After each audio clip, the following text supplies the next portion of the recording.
지금 방송에서 제공하는 투자 정보는 투자 판단에 대한 조언입니다. 방송에서 제공하는 주식의 가치, 가격 상승 및 가격 하락에 대해서는 방송사에서 보장하지 않습니다.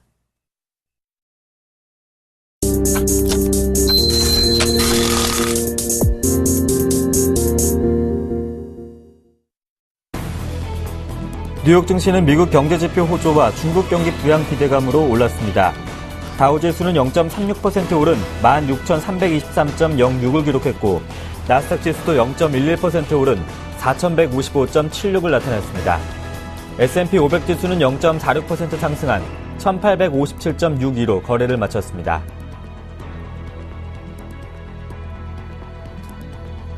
미국의 개인 소비 지출이 증가해 미국 경제가 혹한 이후 나타난 약세 기조에서 벗어나 다시 강세로 회복한 것으로 나타났습니다. 미국 상무부는 미국의 지난달 개인 소비 지출이 전월 대비 0.3% 증가했다고 발표했습니다. 이는 시장 전망치에 부합하는 것이며 지난해 11월 이후 3개월 내 최대폭의 증가세입니다. 미국 소비자들의 경제에 대한 신뢰도가 예상한 것보다 낮은 것으로 나타났습니다. 3월 소비자 신뢰지수 확정치는 80을 기록하며 지난해 11월 이후 최저치를 나타냈습니다.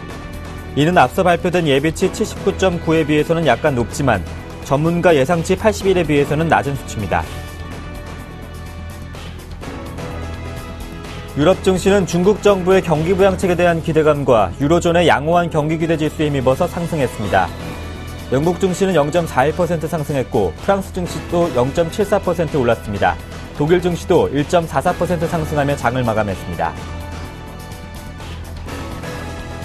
유로존의 3월 경기기대지수가 102.4로 집계됐다고 유럽연합 집행위원회가 발표했습니다. 지수는 지난달 101.2에서 1.2포인트 오르면서 시장 예상치 101.3을 웃돌았습니다. 지수는 11개월 연속 상승하며 지난 2011년 7월 이래 32개월 만에 최고치로 올라섰습니다. 영국의 지난해 4분기 국내 총생산 GDP 확정치가 전분기 대비 0.7% 성장했습니다. 전년 동기보다는 2.7% 성장했으며 모두 시장 예상치에 부합했습니다. 또한 영국의 4분기 경상수지는 224억 파운드 적자로 이는 예상치 140억 파운드 적자보다 저조한 수치입니다.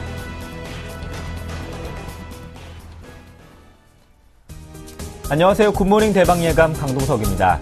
지난 주말 뉴욕 증시는 개인 소비 호조와 또 중국 정부의 경기 부양책에 대한 기대감 속에 사흘 만에 반등을 했습니다. 미국의 지난달 개인 소비 지출이 전월 대비 0.3% 증가하면서 직전월 1월보다 증가폭이 상승했고 또한 3개월 만에 최고치를 나타냈습니다. 리커창 총리는 양적 완화 정책 시행과 또 인프라 투자 확대 등을 통해서 중국의 경제 성장을 부양하겠다고 밝혔습니다. 이에 따라서 중국 정부의 경기 부양책에 대한 기대감이 뉴욕 증시를 끌어올렸습니다. 먼저 지난 주말 마감된 뉴욕 증시 살펴보시겠습니다. 뉴욕 증시는 3대 지수 모두 상승했습니다.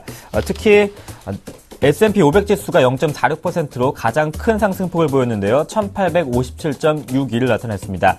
나스닥 지수도 0.11% 상승했고 다우 지수 0.36% 오른 16,323.06을 나타냈습니다. 계속해서 마감된 유럽 증시 살펴보시겠습니다. 유럽 증시도 3개국 증시가 모두 상승했습니다. 독일 증시가 1.44% 상승하면서 9,587.19, 프랑스 증시 0.74% 상승, 영국 증시도 0.41% 올랐습니다. 지난 금요일 코스피 지수는 연중 들어서 종가 기준 처음으로 1980선을 탈환했습니다. 외국인이 사흘째 매수하면서 증시를 끌어올렸는데요. 이번 주 2000선 탈환에 대한 기대감이 더욱더 실려 있습니다.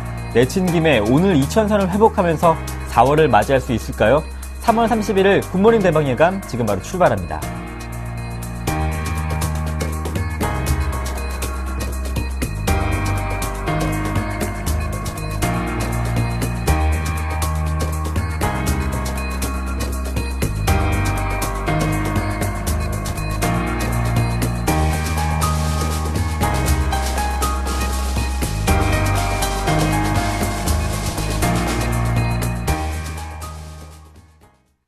네, 자세한 이슈와 또 외신들 살펴보겠습니다. 레이크쇼 인베스터스의 이현민 이사님과 함께합니다. 안녕하십니까? 안녕하십니까? 네, 미국의 2월 소비 지출이 예상치에 부합하면서 상승세를 이어갔습니다. 먼저 첫 번째 소식부터 한번 살펴볼까요? 그렇습니다. 네. 경제 지표가 하나는 좋게 나왔고 예. 하나는 조금 좀 기대에 못 미쳤습니다. 그렇지만 이제 주말에 그 오바마 대통령하고 네. 푸틴 대통령하고 전화 통화가 있다 이런 얘기가 들리면서 그 좀 우크라이나 사태가 조금은 좀 나아질 수 있지 않나 이런 그 희망이 지난주 금요일 날 뉴욕 증시의 분위기라고 보겠습니다. 예. 앞서 앵커께서 중국의 경기부양 카드 이런 부분의 기대감도 얘기를 하셨는데요. 이번 주 상당히 궁금합니다. 저희도 중국의 내용을 잘 살펴드리겠고요. 먼저 오늘 처음으로 살펴볼 내용은 미국의 경제 지표인데요. 2월 소비 지출 지표를 살펴보겠습니다. 현지 언론의 기사를 토대로 말씀을 드리겠습니다. 지금 보고 계신 화면은 뉴욕 타임즈의 화면입니다. 제목을 Consumers Spend More in February. 소비자 지출이 2월 달에 1월보다도 조금 더 증가했다라고 썼는데요. 뒷부분에는 조금 약한 그 향후 전망에 대한 그런 약간의 조심스러운 입장을 현재 개진을 했습니다. 2월 소비 지출 수치는 전분기 대비 0.3% 올랐고요. 1월의 수치 0.2% 상승보다는 0.1%포인트가 올라갔습니다. 지난주 금요일 날 같이 발표됐던 경제지표 하나는 톰슨 로이터 미시건대 소비심리지수인데요. 2월 수치가 80.0으로 2월 수치가 81.6이었고 3월 수치가 80.0으로 소폭 내려갔습니다.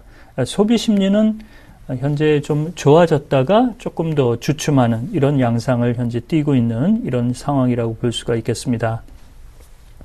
따라서 이번 주가 이제 2월달 말과 다음 달 4월이죠. 4월달 초가 같이 겹쳐 있는 주라고 보겠습니다. 그래서 이번 주말 정도에 비농업 부분 일자리 수와 3월의 고용 지표가 함께 발표가 됩니다. 이것이 이제 그 고용 지표는 지난주 신규 실업수당 신청자 수가 줄어드는 등 아직까지는 좋은 추세가 나타나고 있어서 지난 2월이었죠. 17만 5천 명.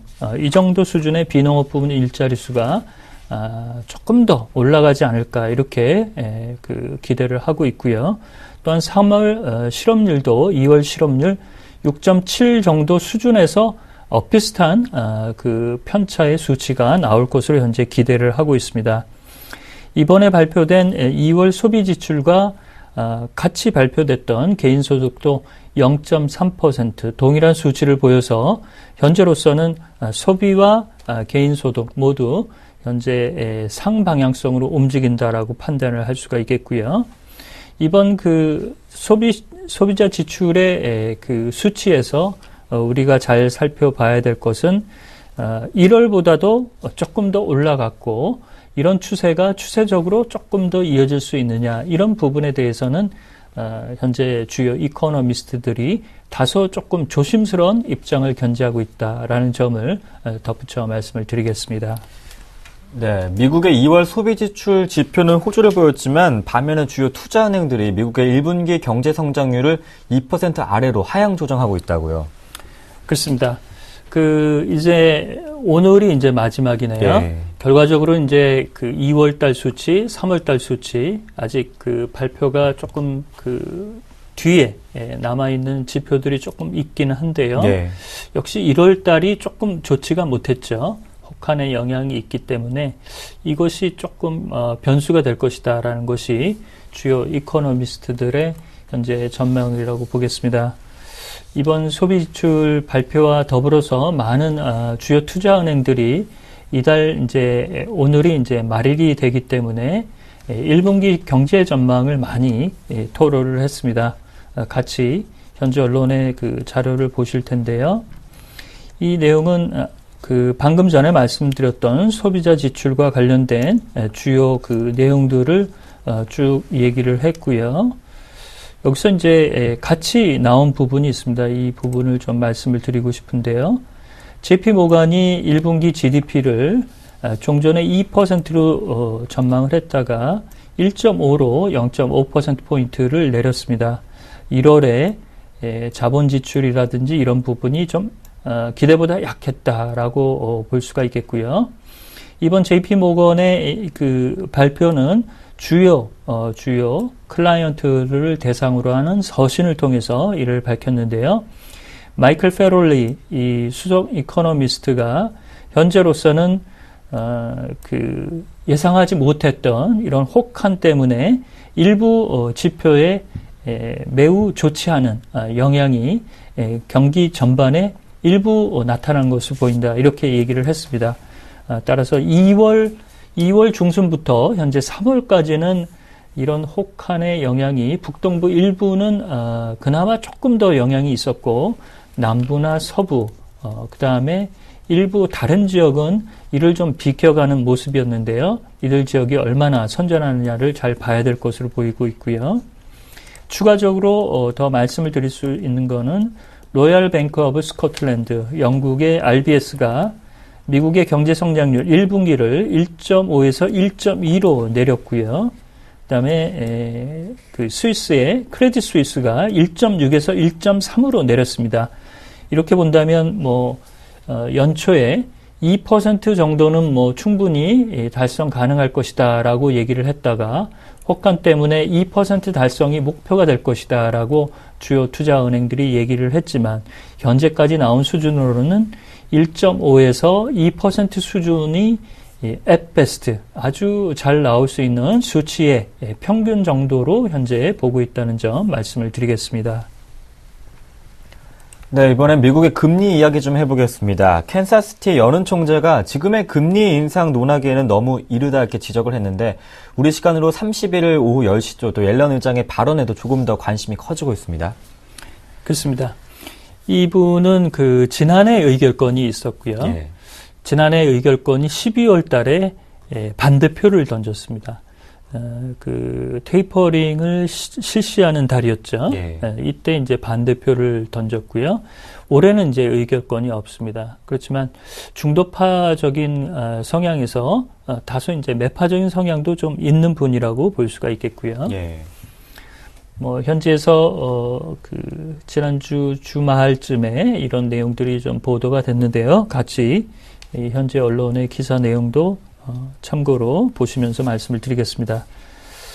로이터의 화면인데요. 에스터 조지 총재입니다. 그 캔사스시티 여는 총재로 보시면 되겠고요. 여기 이제 화면에 현재 사진이 나와 있는 인물이시고요.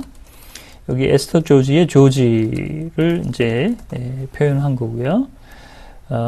그 현재 그 금리 수준은 추가적으로 더 올려야 된다라는 그 기본적인 전망에 대해서는 긍정적으로 해석을 하고 이에 대해서도 두둔하는 입장을 가져가고 있습니다. 그렇지만 여기 제목에서 보듯이 언제 그것을 올려야 되는지에 대해서는 매우 조심스럽게 접근하는 것이 이 에스터 조지 총재의 지난주 주말에 발언 내용의 주요 골자라고 볼 수가 있겠습니다. 내용들을 보시면 장기간 낮은 금리를 유지한 것이 올해 끌고 온 부분에서 약간의 부작용을 일으킬 수 있는 여지가 있다라고 얘기를 했고요. 금리 인상은 적절한 시기에 그 순차적으로 올리는 것이 타당하다는 이런 그 기존의 입장을 다시 한번 확인을 했습니다. 그리고 considerable time 그 문구에 대한 해석에 대해서 옐런 의장이 아마도 6개월 정도로 얘기한 것에 대해서는 꼭 6개월을 고집할 필요는 없다라고 얘기를 했고요. 현재 금리 인상에 대해서 이렇게 왈가왈부하는 것보다는 현재의 테이퍼링 기조, 그 다음에 양적 완화 축소에 대해서 조금 더 경제 지표를 바라보면서 경기 전망에 따른 이런 그 후속 조치에 대해서 조금 더 시장의 관심이 높아지는 것이 오히려 타당하지 않을까 이렇게 얘기를 했습니다. 에스터 조지 총재는 올해 경제 성장률을 2.5 정도로 봤고요. 최저임금 인상에 대한 올해 임금 인상 오바마 대통령의 강한 의지가 있기 때문에 이것이 인플레이션을 조금 더 올릴 수 있는 여지로 작용할 것이라고 판단을 했습니다. 앞서 말씀하신 대로 푸틴 대통령과 오바마 대통령이 전화 통화가 있었습니다. 앞서 프랑스 파리에서 러시아 외무장관과 또 미국의 국무장관이 만남이 있었는데 어떤 대화가 오갔습니까? 그렇습니다. 계속 이 존 케리 장관이 유럽에서 이제 그 오바마 대통령하고 EU하고 이 그 프리 트레이드 서밋, 이 그 무역과 관련된 부분에서 회담이 있었고요. 지금은 이제 중동 쪽으로 일부 이제 그 오바마 대통령이 이동을 했고, 존 케리 장관은 계속적으로 이제 러시아 쪽에 물밑 접촉과 라인을 마련하기 위해서 계속 뛰고 있는데요. 이 오바마 대통령이 통화를 가진 다음에 파리에서 일요일 날 만났습니다. 하루 회담이었는데요. 추가적으로 현재 브리핑에 대해서 아주 자세한 내용은 나오지 않고 있는데 일단 그 대화를 했다는 점, 이런 점을 좀 평가를 할 수가 있겠습니다. 현재 언론에서 나온 자료도 보시겠습니다. 먼저 월스트리트 저널 마켓 와치의 화면인데요. 일요일 날 그 존 케리 국무장관하고 러시아의 세르게이 라브노프 외무장관이 만났습니다. 이에 대해서 여러 가지 내용들을 현재 여기 이제 거론이 되어 있고요. BBC 화면은 이 파리에서 현재 존 케리 장관이 회담장으로 이동하는 비행기에서 내린 모습을 현재 잡고 있습니다. 존 케리 장관은 그동안 이 세르게이 라브노프 러시아 외무장관하고 계속적으로 만남을 원해왔고요. 파리에서 만남을 원했다가 이것이 불발이 되자 영국 런던에서 만나고 싶다라고 얘기를 했지만 또 불발이 됐었죠. 러시아는 존 케리 장관이 모스크바로 들어오길 원했지만 이를 또 거부를 했습니다. 결국에는 이 장시간 오바마 대통령과 푸틴 대통령이 지난주 금요일 날 통화를 가진 이후에 현재 일요일 날 하루 일정으로 파리에서 회담을 가졌습니다. 현재 오바마 대통령은 크림반도에 15,000명에서 4만 명으로 크게 증대된 이 러시아 군대가 철수할 것을 계속 종용을 하고 있고요. 이에 따른 EU와 미국이 현재 G8에서 러시아를 축출하고 G7으로 다시 환원한 상태입니다. 이렇게 러시아의 경제 제재 수위를 높이는 이런 가운데서 그 라브노프 장관과 존 케리 장관이 아주 깊숙한 얘기가 있었을 것으로 보입니다. 외교적인 해결의 단초가 이번 주 윤곽을 드러낼 수 있을지 글로벌 증시에도 아주 기묘한 뉴스라고 판단을 하겠습니다. 이제 내일이면 4월 1일입니다. 일본의 소비세가 이제 인상이 되는데 일부 부유층들이 금 투자에 쏠리고 있다고요? 그렇습니다. 이게 세월이 많이 지났어도요. 그 사람의 습관이라는 게 이게 무시 못하는 것 같아요. 어떤 거죠? 97년도에도 이 소비세 인상이 3에서 5% 올랐을 때 이때도 금에 대해서 수요가 좀 있었거든요. 그러니까 17년이 지났어도 또 일본 국민들이 이렇게 또 태도가 나오는 것이죠. 이것은 뭐 기조적이라고 볼 수는 없겠고 이제 내일 이제 인상이 되니까요. 그 전에 자산을 일부 금에 투자하고자 하는 이런 부호들의 움직임이라고 판단을 하겠습니다. 그렇지만 지난주 내내 일본의 그 도쿄의 긴자거리에 이 금괴를 사고자 하는 부호들의 발길과 발걸음이 많이 쏠리면서 시장에서 많이 이런 뉴스들이 현재 주말에 터져 나왔습니다. 이 내용을 영국의 텔레그라프가 현재 보도를 하고 있는데요. 17년 만에 소비세가 내일 인상이 됩니다. 새로 들어온 소식은 이 주요 은행들이 19년 만에 기본급을 0.5% 인상했다는 소식이 들어와 있습니다. 일본 은행들도 이렇게 동참을 하고자 하고 이렇게 나오고 있지만 기본급 인상폭이 너무 적어서 실제로 이것이 뭐 효력을 발휘할 수 있을지는 다소 미지수라고 볼 수가 있겠고요. 여기 보시면 세일즈 골드바라고 썼죠. 골드바의 매출이 매우 올라갔다라고 썼습니다. 이는 sales tax rise 이렇게 썼죠. 소비세가 5에서 8% 올라가는 이런 부분에 일부 부호들이 소비세로 세금을 내느니 이에 대해서 인플레이션 해지 수단으로 기존에 여겨지고 있는 금에 대한 투자를 늘린 것으로 판단을 하고 있습니다. 일부 가전제품과 생필품 이런 부분에 대해서도 그 슈퍼마켓이나 대형 마켓을 찾는 이런 그 국민들이 일본 국민들이 많았는데요. 이런 부분은 일본이 고령 사회이기 때문에 연금 생활자가 많은 부분을 차지합니다. 그래서 그 가격이 내려가면 내려갈수록 이 연금 생활자는 오히려 그 여유가 생긴다고 볼 수가 있겠습니다. 그렇지만 현재 거의 제로 수준의 금리 수준을 가져가고 있는 일본에서 3%라면 매우 높은 수준의 금리 인상이라고 볼 수가 있겠고요. 그렇지만 영국이 소비세가 20%, 그다음에 유로존의 평균이 15% 대비해서는 현재 3분의 1 수준밖에는 되지 않는다라고 볼 수가 있겠습니다. 이 소비세 인상을 미적거린 것이 오히려 일본에게는 해가 되고 있다라는 분석도 내놓을 수가 있는 부분인데요. 그렇지만 아베 총리의 입장에서는 이 소비세 인상 때문에 지난 97년 소비세 인상의 후폭풍으로 98년도에 총리가 사임하는 결정적인 결정타를 맞은 바가 있습니다. 이래서 현재 비교적 높은 수준의 지지율이 다소 영향을 받을 수 있을지 이런 부분도 상당히 현재 고심이라고 판단을 하고 있습니다. 일본의 17년 만에 소비세 인상, 계속해서 일본 경제에 미칠 영향도 한번 확인해 보겠습니다. 지금까지 레이크쇼 인베스터스의 이현민 이사님과 함께했습니다. 고맙습니다.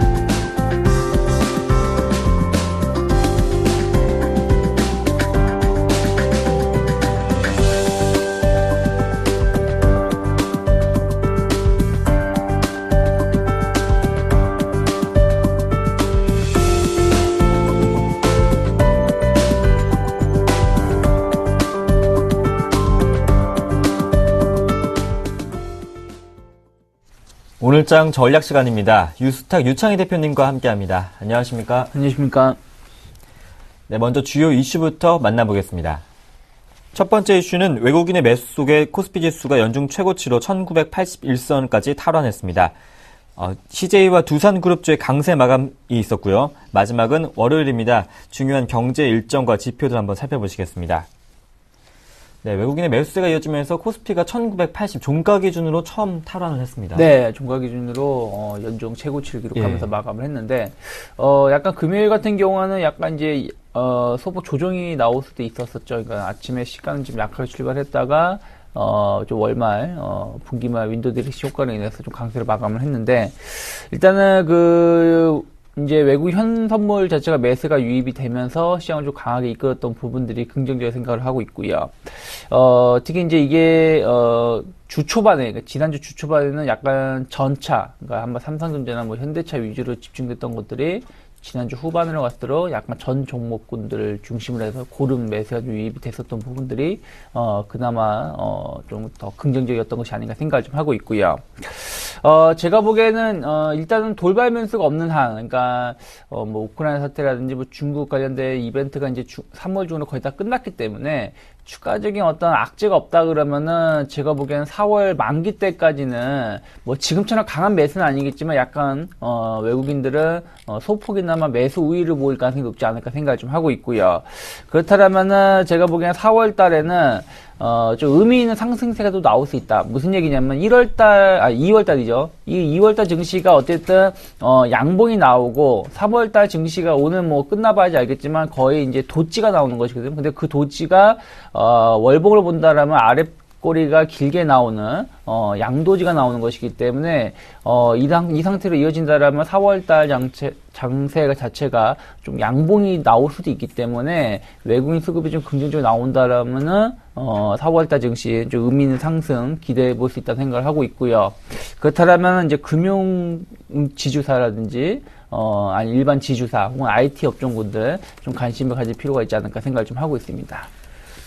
최근 CJ그룹과 두산그룹주의 강세가 이어지고 있습니다. 자세히 살펴볼까요? 네, 지난주에 좀 CJ하고 두산그룹주가 또 특히 이제 금요일 정도에 강세로 마감을 했는데, 네. 결국에 이제 이들 업종군들이 이제 좀 잘 이어갔던 이유는 실적에 대한 기대감이 작용했던 것 같습니다. 두산 같은 경우 약간 경기 민감주 성격이 있는 종목군들인데, 두산 건설이라든지, 그리고 두산 인프라코어 같은 이제 자회사에 대한 리스크가 좀 해소가 됐다는 부분들이 좀 반영이 됐고요. 그래서 두산그룹주 약간 두산하고 두산중공업 같은 경우 약간 너무 저평가되어 있다는 리포트도 나왔죠. 그러다 보니까 관련된 종목군들이 좀 강세를 띄었었고, 또 CJ그룹주 역시 마찬가지로 보시면 될 것 같아요. 일단은 음식료 업종군들 실적 자체가 좀 개선이 될 수 있다라는 기대감이 계속 작용하고 있었고, 그중에서 이제 CJ제일제당이 힘을 못 냈는데, 그 이유 중에 하나가 라이신 가격에 대한 너무 이제 하향 곡선 때문에 주가가 다른 음식료 업종군 대비해서 저평가받는 모습을 띄었는데, 이제는 라이신 가격이 좀 제 가격을 찾아갈 수 있다라는 기대감이 좀 작용했던 것 같고요. 그 다음에 또 이제 CJ ENM이라든지, CJ 옵쇼핑이라든지, CJ CGV 등, 좀 CJ 관련된 그룹주들이 대부분 실적이 상당히 개선되고 있거나 좋게 나오고 있는 것을 평가하고 있기 때문에 이에 대해서도 좀 긍정적인 평가를 받고 있고요. 또 무엇보다 이제 CJ CEO 리스크 자체도 어느 정도 해소가 됐다. 3월 중으로 거의 마무리됐다는 기대감이 작용하고 있던 것 같아요. 그래서 두산그룹주, 그리고 CJ그룹주가 다른 그룹주 대비해서 강한 모습을 띠고 있다라고 생각하고 있는데, 제가 보기에는 이들 종목군들, 계열사들 충분히 추가적인 매수 가능하다. 그러니까 일시행 조정이 나온다라면 이들 종목군들 없으신 분들은 일부 편입도 가능하지 않을까 생각을 좀 하고 있습니다.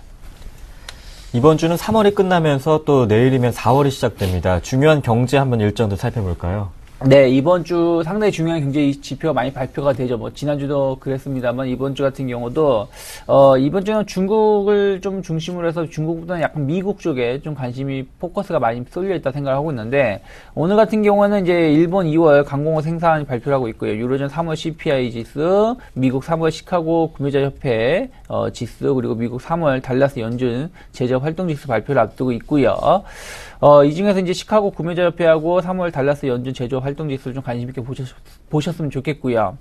4월 1일 내일 화요일은 이제 중국 3월 제조업 구매자 PMI 지수, 그리고 중국 3월 HSBC 제조업 PMI 지수 발표를 앞두고 있기 때문에 중국 경제 지표 어떻게 좋게 나온지 여부를 좀 체크하시고요. 그러면서 이제 일본도 이제 소비세 인상을 하고요. 그리고 유로존 같은 경우는 2월 실업률 발표를 하고 있고요. 그리고 이제 미국 같은 경우도 3월 ISM 제조업 지수, 3월 ISM 구매자 물가 지수 발표를 앞두고 있다는 거 체크하시길 바라겠고요.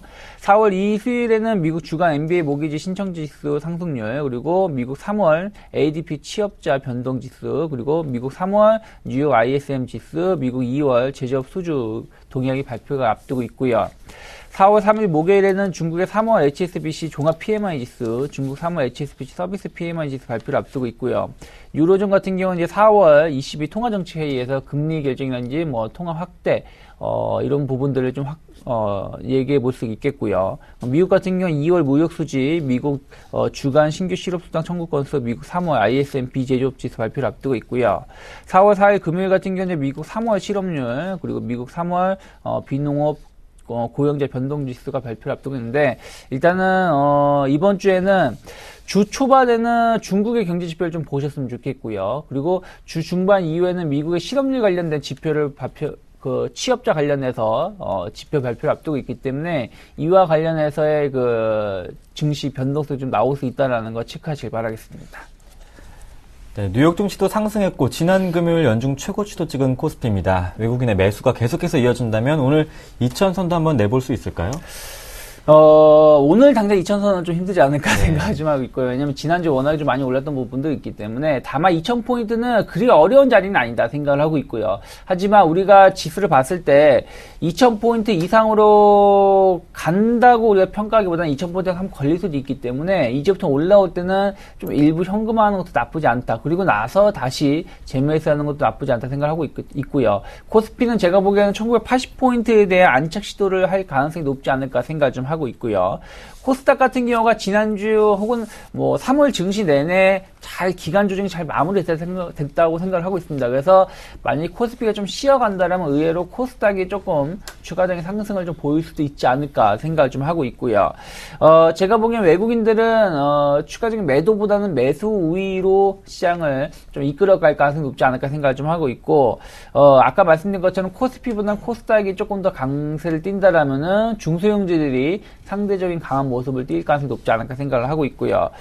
만약에 대형주 코스피 시장에서는 종목을 보신다라면은 음식료 업종이라든지 유틸리티 관련된 종목군들 이번 주 혹은 오늘 같은 경우 반등이 나올 수 있지 않을까 생각을 좀 하고 있습니다. 네, 추가적인 외국인의 매수 속에 코스피는 1980선 안착, 코스닥은 추가 상승을 기대해 볼 수 있겠다. 이렇게 오늘 전략 들어봤습니다. 유스탁 유창희 대표와 함께했습니다. 고맙습니다. 고맙습니다.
글로벌 인사들의 발언과 이슈에 대해서 색다른 시각으로 숨은 의미를 분석해 보겠습니다. 김동섭의 일당백, IM투자증권 김동섭 이사님과 함께합니다. 안녕하십니까? 네, 안녕하세요. 네, 먼저 첫 번째 이슈는 뉴욕 증시에 대해서 한번 살펴보겠습니다.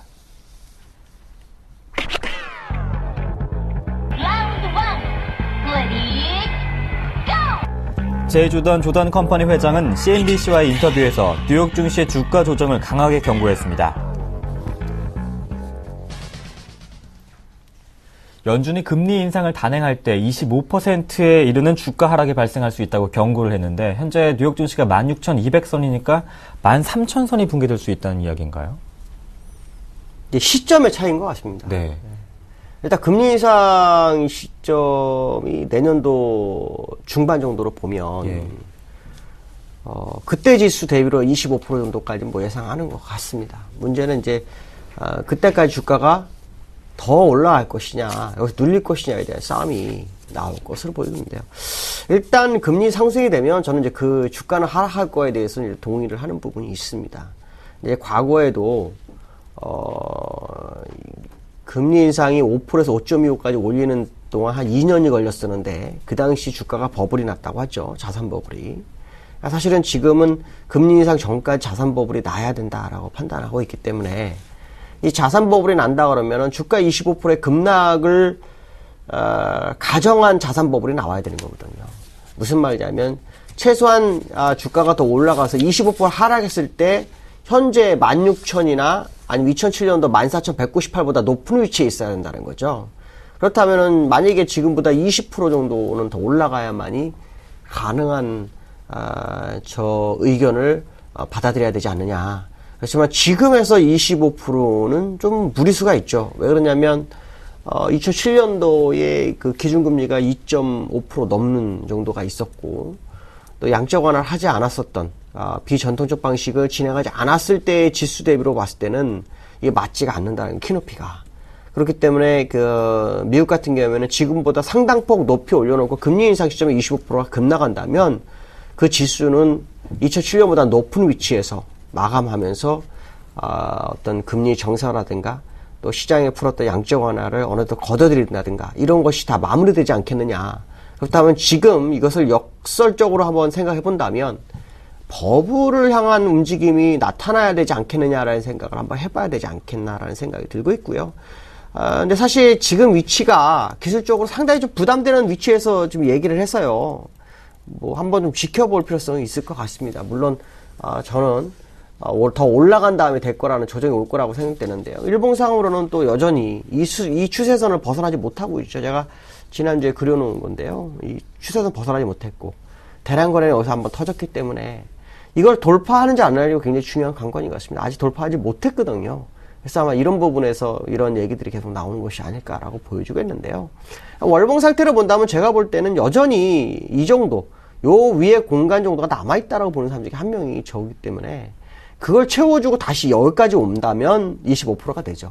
근데 여기서 25%가 안 되면 이 정도가 되기 때문에 2007년도 고점을 깨버리는 상황이니까 다시 뭐 밑으로 흘러내릴 수밖에 없는 상황이 되죠. 그러니까 여러모로 본다 그러면은 주가는 한 번 더 레벨업이 이루어진 다음에 웰거 코멘트처럼 주가 25% 급락을 대비하는 것은 맞지 않을까. 그러나 지금은 좀 아니지 않을까라는 생각을 좀 하고 있습니다. 네, 지금보다 한 20% 오른 정도의 25% 하락은 좀 가능하지만 지금보다 25% 하락은 좀 무리수가 있지 않을까 말씀해 주시면서 버블을 향한 움직임 한번 생각해 봐야겠다. 이렇게 코멘트까지 한번 챙겨봤습니다. 계속해서 두 번째 라운드가 이어집니다.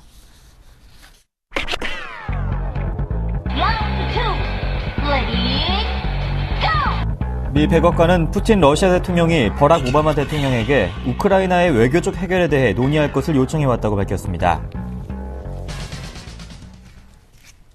우선 지난 주말 러시아 외무장관과 또 미국 국무장관이 만남이 있었습니다.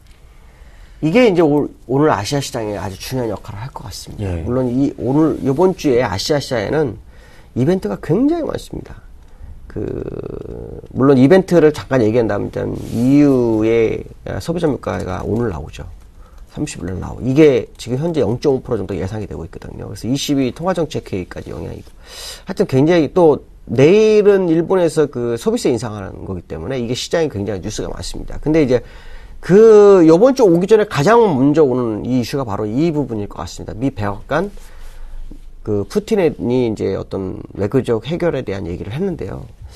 이게 이제 일단 시장의 완화 기조에 아주 중요한 역할을 할 건데, 이제 우리가 이제 내부로 한번 들어가 보죠. 푸틴 참 웃긴 거죠. 왜 웃긴 거냐면, 벌써 크림이고 뭐고 화폐까지 다 바꿔놓고, 다 가져놓고, 이제 와서 우리 외교적 해결자, 무슨 외교적 해결을 할 건지 참 궁금한데요. 참, 강자의 어떤 권리인가요? 일단은 자기가 가져갈 거 다 가져간다, 외교적 해결을 하자는데, 백악관으로서는 결국 크림에서 푸틴이 군사력이라든가 크림반도를 러시아에서 다시 분리해라, 뭐 이런 걸 요구할 텐데 이게 되겠냐라는 거죠. 그러니까 어떻게 보면 참 말도 안 되는 일이 지금 시작에서 나오고 있는데요. 지금 제가 볼 때는 푸틴 입장으로서는 이 러시아에서 생산되는 천연가스를 유로존에 공급을 못할까봐 두려운 것 같습니다. 그게 공급이 안 되면 이 러시아는 경제가 붕괴가 됩니다. 그러니까 이 부분 때문에 지금 상당히 좀 부담이 되는 거죠. 그러니까 백악관 입장으로서는 오히려 위기를 막 조장할 확률이 상당히 있습니다. 은근히. 왜냐하면 백악관에서는 계속해서 이 천연가스를 셰일가스를 오히려 지금 유로존에 수출하려고 에너지부에서도 이 수출을 승인해버렸거든요. 이게 역사적으로 이런 일이 없었거든요. 그래서 아마도 이 부분 때문에도 어느 정도 좀 시간 끌기 작업이 올 건데, 이거에 대한 방향성은 잘 모르겠습니다. 다만 우리가 느끼는 것은 뭐냐면, 일단 푸틴과 오바마, 미국과 러시아가 일단 소강국면으로 가겠구나라는 것을 확인시켜주고 있다는 거죠. 그 얘기는 적어도 우크라이나 사태가 지금 시장에 악영향을 더 이상 주지 않을 거다라는 것을 나타내는 거고, 더 이상의 문제가 발생했을 때 외를 제외하고는 지금 상황은 오히려 위기를 완화시킴으로 인해서 시장을 끌어올릴 수 있겠다라는 기대감을 생각할 수 있다. 그렇다면 오늘 아시아 시장은 바로 이 부분이 시장의 키포인트로 작용할 확률이 굉장히 높다라고 보시면 될 것 같습니다. 네, 이렇게 코멘트까지 한번 들어봤고요. 계속해서 3라운드가 이어집니다.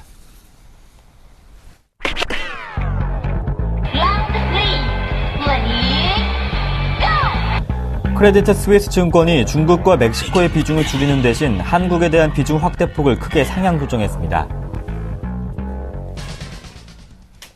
네, 한국에 대한 비중 확대폭을 20%를 30%로 올린다고 밝혔는데요.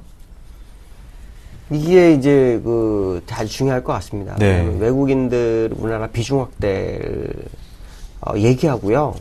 사실은 그 3월 달에 비중 확대 얘기가 좀 많았었어요. 근데 외국인들 실제로 시장 진입 안 했거든요. 근데 지난주에 외국인들 진입이 아주 강했습니다. 선물에서도 뭐 1조 이상이 하루 만에 들어오기도 했고요. 아마도 이제 중국 비중을 줄여서 한국으로 이동, 이것은 아마 중국의 위안화 약세가 되면 안전자산으로 투자했던 자금이 한국으로 들어올 확률이 높다라는 것을 의미하는 게 아니냐. 그러면 일단 원달러는 강세, 그다음에 주가는 상승, 아마 이쪽이 될 확률이 높지 않을까라는 부분이고요. 또 하나는 우리나라에서 통화정책 그 총재가 바뀌죠. 바뀌는 시점이 4월부터입니다. 그러니까 이거에 대한 기대감 또한 굉장히 크지 않겠느냐. 또 위안화 아까 약세로 해서 그 자금이 나오는 것도 있지만 위안화 약세는 한국의 수출 비중을 늘리는 그런 상황이 될 수 있지 않겠느냐라는 부분이 아마 시장에 반영되는 것이 아닐까라는 부분을 생각해 봐야 될 것 같습니다. 결국 한국이 시장에서 그 비교 우위 대상이 되고 있는 그런 상황이 될 것 같고요. 또 일본도 아시겠지만 지금 그 소비세 인상이 내일입니다. 그러니까 소비세 인상 후에 분명히 일본엔 충격이 있을 거라고 저는 보고 있는 사람 중에 한 명입니다. 물론 일부 일각에서는 이 소비세 인상이 뭐 일본 경제에 영향을 주지 않을 거다, 큰 문제 없을 거다 이렇게 얘기하지만 저는 있을 거라고 보거든요. 그러한 부분들이 사실 얼마 전에 나타났어요.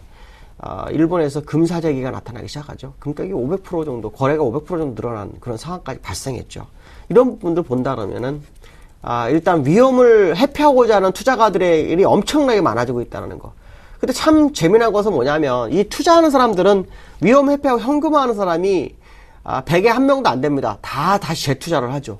그 투자처를 새롭게 찾는다는 거죠. 그 투자처가 어딜까 생각해본다면 역시 우리나라밖에는 현재 아시아에서는 없다는 거죠. 왜냐하면 보통 투자금은 아시아 비중으로 편입되는 자금이고 선진국으로 편입된 자금인데 지금 이 돈은 아시아에 편중된 돈이기 때문에 이 돈은 결국 또 투자를 해야 되는 거죠.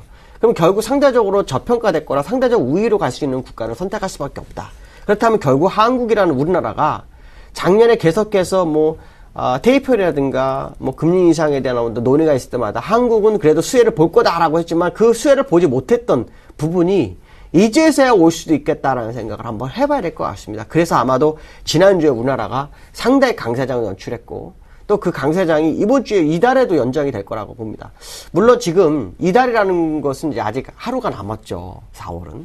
오늘 31일입니다. 저는 오늘 왜 꼭 된다라는 보장은 없고 제가 느낌상으로 꼭 오늘 2,000원을 밟을 것만 같은 그런 예감이 들고 있거든요. 여러 사람들은 외국인들이 몰아서 선선물을 사는 것도 있지만 시장 분위기가 그거를 좀 원하는 듯한 느낌을 받고 있습니다. 이것을 본다라면 사실 지금 그 중국 비중을 줄여서 한국으로 오는 거, 크레디트 스위스의 어떤 결정, 비중 확대의 결정이 아마 주변 외국인 투자가들, 골드만삭스라든가 모건스탠리라든가 시티라든가 이런 쪽에 상당한 영향을 줄 거라고 판단하고 있습니다. 그렇다면 결국 외국인들의 어떤 매수세, 지난번 8월 21일부터 10월 22일까지 외국인들이 43권을 순매수했던 그 기조가 또 한 번 한국에 오지 않겠느냐라는 생각을 해본다면 지금부터는 사실 굉장히 기대가 좀 많이 되고 있다. 그 기대 속에서 외부의 어떤 뉴스들, 22에서 소비자 물가 지수가 더 낮았을 때 어떤 그 부양 기조에 대한 기대감, 중국이 리커청이 얼마 전에 것처럼 우리는 부양 준비가 돼 있다라는 충분한 준비가 돼 있다라고 발언한 것을 행동으로 옮기는 모습, 이러한 모습들이 시장에 나온다면 국내장은 그동안 시장에서 소외됐던 모습이 새롭게 재조명되는 시점으로 다가갈 수 있는 아주 중요한 분기점이 온 것이 아닐까. 그래서 그것이 이제 저는 크레디트 스위스가 우리나라 비중 확대를 논하는 그 시점이 포인트가 아니었나라고 생각한다면 이번 주부터 새로운, 물론 지금 북한에서 새로운 형태의 핵 실험이 있을 수 있다. 근데 얼마 전에 아시겠지만 북한에서 하루에 20발, 30발을 쏴도 우리나라는 무덤덤한 상황을 보였다는 거죠. 이런 부분 본다면 어떤 북한의 지정학적 리스크도 충분히 시장은 이겨낼 수 있지 않을까.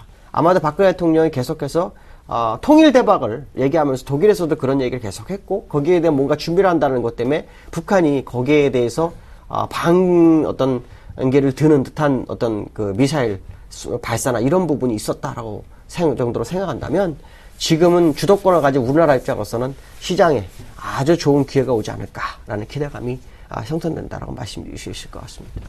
네, 크레디트 스위스가 한국 비중을 늘린다고 했지만 중국 비중은 줄인다고 했습니다. 리커창 총리가 양적 완화 정책과 또 인프라 확대 등을 통해서 중국의 경제 부양책을 내놓겠다 이렇게 말을 했는데 그에 대해서도 또 기대감이 그리 크지 않다 이런 반박 기사도 있더라고요. 네, 충분히 있을 수 있는 겁니다. 그렇지만 우리는 리커창이 뭔가 할 거라는 것을 확실히 알고 있습니다. 그걸 어떻게 알 수 있냐. 작년에 미니 경기 부양을 한번 해서 재정 정책을 했어요. 그 다음에 지금 통화정책의 일환으로 위안화 약세를 유도하고 있습니다. 근데 이것만 가지고는 절대 시장을 살릴 수 없다는 것을 리커창도 압니다. 그렇지만 이름은 미세조정이지만 작년에 미니 경기 부양처럼 뭔가 조치를 내놓을 겁니다. 그 조치가 제가 볼 때는 지준을 인하할 확률이 굉장히 높습니다. 그거 외에는 중국의 어떤 지금 시장의 분위기를 완전히 반전을 시킬 방법이 없다. 미세조정의 한계성이 드러나기 시작하죠. 사실 그 미세조정도 미세조정이 아니죠. 실제로 뚜껑을 열어보면 굉장히 큰 규모입니다. 근데 이거를 우습게 생각하죠. 얼마 전에 그 철도를 개발하는 과정 속에서 철도론가에서 지금 1,420억 위안 정도로 푸는데 이게 돈으로는 230억 달러입니다. 그러니까 실제로 보이는 숫자를 잘 봐야지 말하는 거를 봐서는 안 됩니다. 그러니까 말로는 미세조정이라 해도 실제로 드러나는 규모는 어마어마하기 때문에 실제로 그 인프라 구축하는 데만 아시겠지만 7,700조 정도인가 되죠.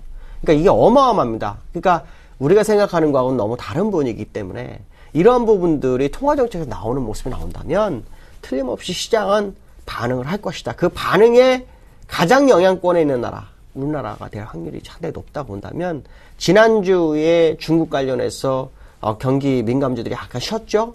그 종목들의 움직임을 한번 관심 있게 봐야 되지 않을까 이렇게 판단이 쓰고 있습니다.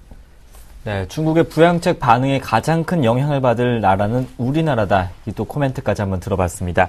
지금까지 IM투자증권 김동섭 이사님과 함께했습니다. 고맙습니다. 네, 감사합니다. 3월 31일 굿모닝 대박 예감이었습니다. 저희는 4월에 뵙겠습니다. 시청해주신 여러분 고맙습니다.